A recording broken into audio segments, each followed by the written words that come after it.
Doa Nabi Yunus berada dalam perut ikan paus.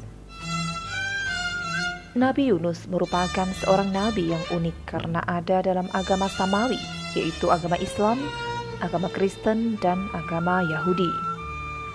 Nabi Yunus diberikan tugas oleh Allah untuk berdakwah di daerah Irak, menyebarkan Islam untuk masyarakat Assyria di Ninawa.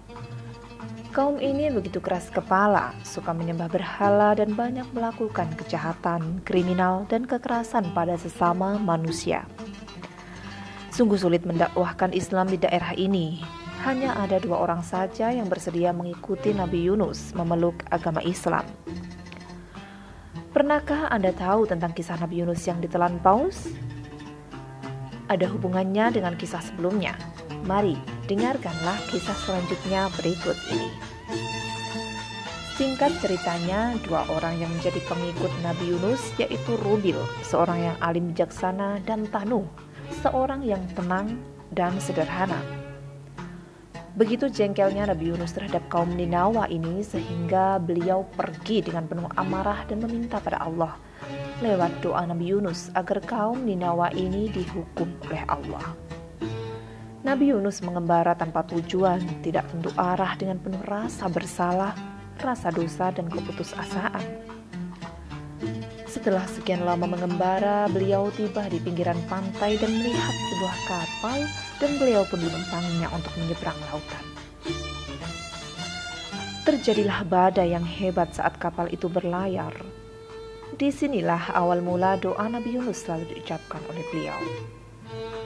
Kapal bergoncang dan para penumpang sepakat untuk mengurangi beban dengan membuang salah seorang di antara mereka ke laut.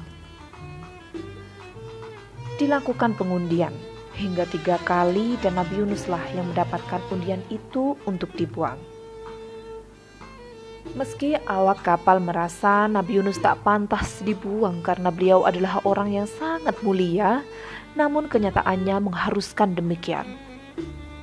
Nabi Yunus sadar itu adalah takdir dari Allah yang harus diterima dengan ikhlas. Setelah dijatuhkan dalam laut, doa Nabi Yunuslah yang menolong dirinya. Kisah Nabi Yunus dalam perut ikan paus. Kisah ini sudah ditulis dalam Al-Quran, yang artinya, dan ingatlah kisah Zunnun atau Yunus. Ketika ia pergi dalam keadaan marah, lalu ia menyangka bahwa kami tidak akan mempersempitnya atau menyulitkannya. Maka ia menyeru dalam keadaan yang sangat gelap, bahwa tidak ada Tuhan selain Engkau. Maha suci Engkau, sesungguhnya aku adalah termasuk orang-orang yang zalim. Maka kami telah memperkenankan doanya dan menyelamatkannya daripada kedukaan. Dan demikianlah kami selamatkan orang-orang yang beriman.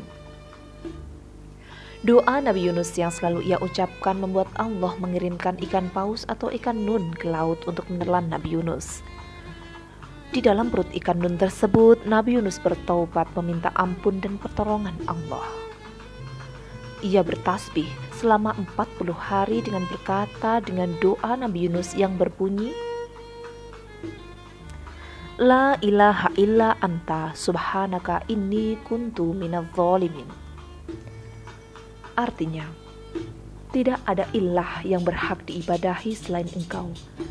Maha suci Engkau, sesungguhnya aku adalah termasuk dalam golongan orang yang zalim. Doa Nabi Yunus ini adalah bukti maha besarnya Allah atas segala kehendaknya dapat melindungi manusia mana saja yang mau meminta kepadanya.